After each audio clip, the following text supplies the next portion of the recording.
strength and our Redeemer. Amen. Amen. I am the vine and you are the branches. Is that a familiar saying to you? I grew up hearing these words in Sunday school and singing a song about it, if I remember correctly. It is a metaphor for the relationship that we have with God and with Jesus. And it is one that I grew up with, and it taught me from a very young age that I will never be alone if I abide in God. That none of us will ever be alone if we abide in God.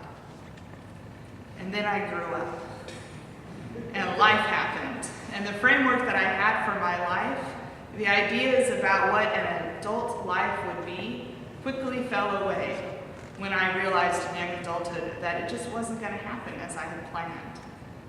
And I began to question this idea of God's presence with us always.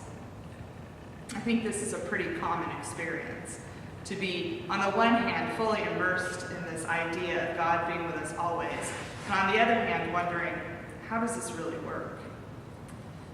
The great thing about this metaphor of Jesus as the vine and we the branches is that we don't have to imagine what it meant 2,000 years ago. We can walk out our church doors and head up a hill and see for ourselves. We have a vineyard here, just as Jesus describes. We have vines and branches and grapes. We prune, we harvest, we cut off the dead growth. We wait in the fallow days of winter when the vines all but die off, and then we thrill to the sight of new growth in the spring. The life cycle of vines in a vineyard is something that we can witness for ourselves right here. And it is a metaphor for our relationship with God that we can live. For us, the medium is the message. The vineyard is a living metaphor for our connectedness with God. In the gospel, beyond the image, beyond the metaphor for our relatedness with God, there are two ideas that repeat over and over. Abide and bear fruit.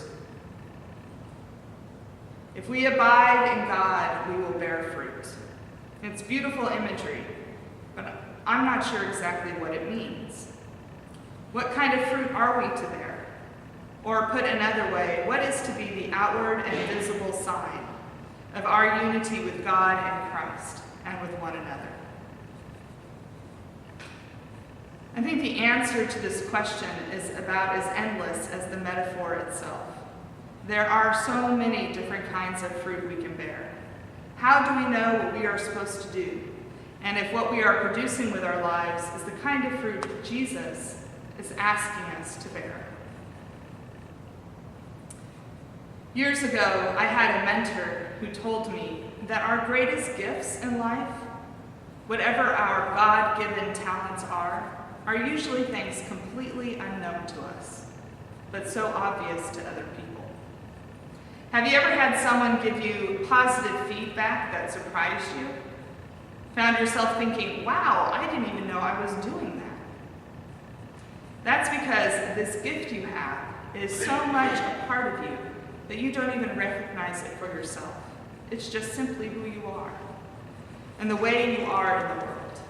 It is organic and natural. A great example of this is Karen James. If you were here last Sunday, you heard the great sermon that she preached about her work with the kids in Sunday school. And if you didn't hear it here, you can check it out on YouTube. It was a wonderful sermon. And I heard so many people comment on what a great thing she's doing with our kids in Sunday school and what a difference she's making in their lives. And Karen just couldn't understand it because for her, it's all about the kids and what they do. She just couldn't see for herself that this is a gift that she brings. But we all see it, right? Yeah, it's very clear. So Karen is an example of this, but this is true for all of us. The fruit we are being asked to bear for the good of the world, because, of course, fruit is something that is not for the branches themselves. It's picked and given away. The fruit we are being asked to bear for the good of the world is an organic and natural process when we are completely ourselves, fully alive in God, fully alive in love.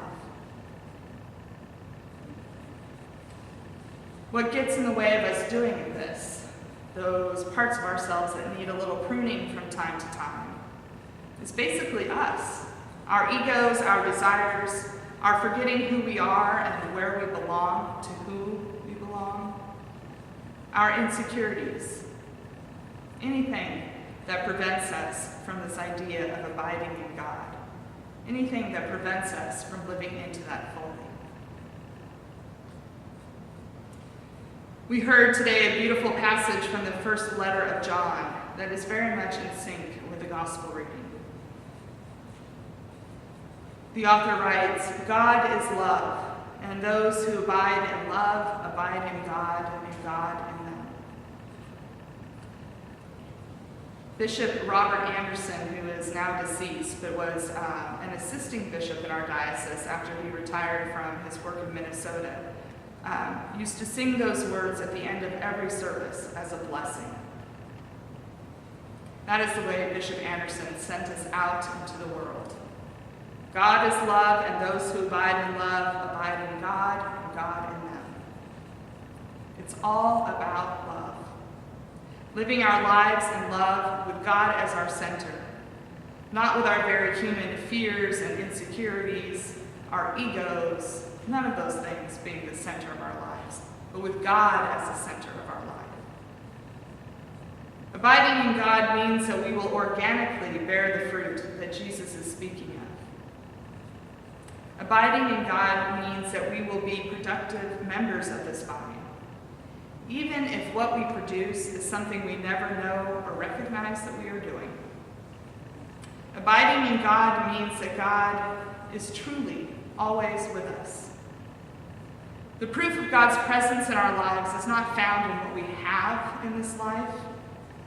It's not found in the successful frameworks we set up for our lives. The proof of God's presence in our lives is found in who we are,